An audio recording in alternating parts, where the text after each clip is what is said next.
We're running a coach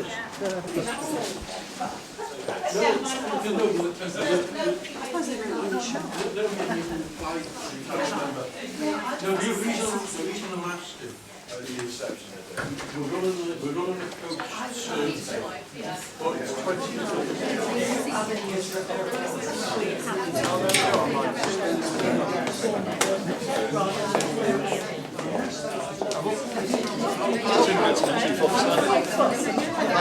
Nice to meet you. Karen Kirkham, hi there. And you're Dr. Kirkham. Dr. Kirkham. Oh, and you're. I'm the assistant clinical chair. Oh, you're assistant clinical chair. Thank you. I'd like to present you with this letter here too, and a petition. So if I hand this over to you. Can you just stop it? Well, you can keep them if you don't want. No. There's a lot more, and also we've got how many folders here? 6 folders. We've got 6 folders here. Go on, Karen, got 6. Did you want to do a photo somewhere and we'll stand somewhere? Is that okay? Yeah. Do you want to just come in front of the group? We can do that. That's that as well. You're happy. That's great. Just if you come forward a little fraction, just so you're not writing, just over here. So you're not lost with us. That's great. Thank you. I've done this before. That's okay. No, we don't mind doing the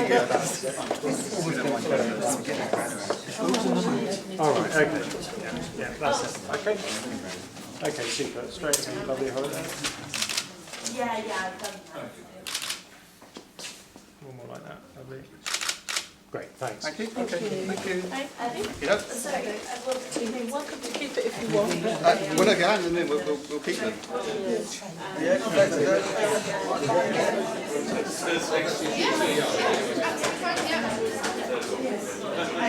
Well, today we handed in our petition to the CCG and we had 8,048 signatures from Purbeck residents, probably about 6,500 and the rest from visitors. What was established is that we have sufficient signatures for in excess of half the electorate within the Swanage area.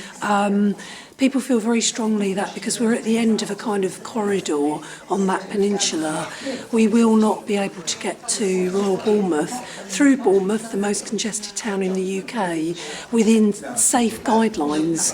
The guidelines for stroke, major trauma and maternity emergency are actually only 35 to 40 minutes. We would struggle to get to Poole within 40 minutes, and we certainly won't be able to get to Royal Bournemouth within the golden hour even.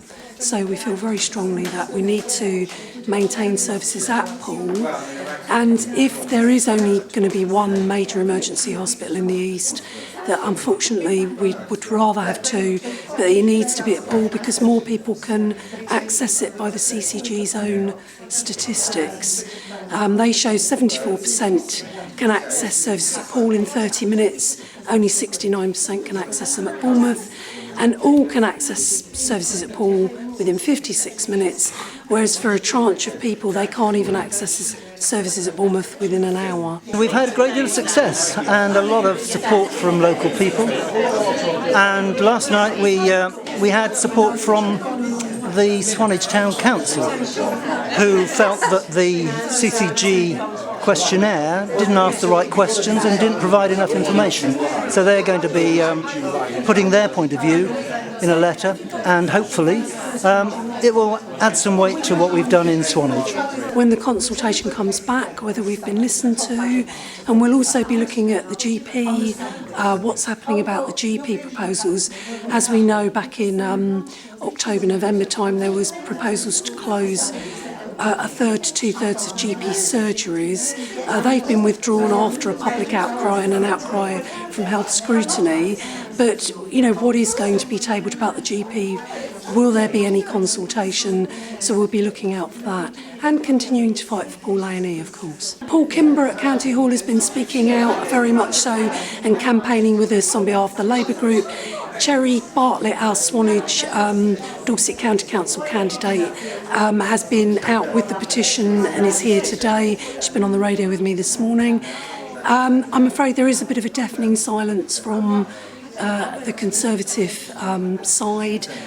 It is the Conservative government who are implementing these cuts. There's no need for these cuts. We've of 11 comparable countries, the UK spends the least on healthcare per head, so it's nonsense to say we can't afford it. If we run the same, France spend 20 billion more than us, and Germany spend 30 billion more than us if you work it out on a per head basis.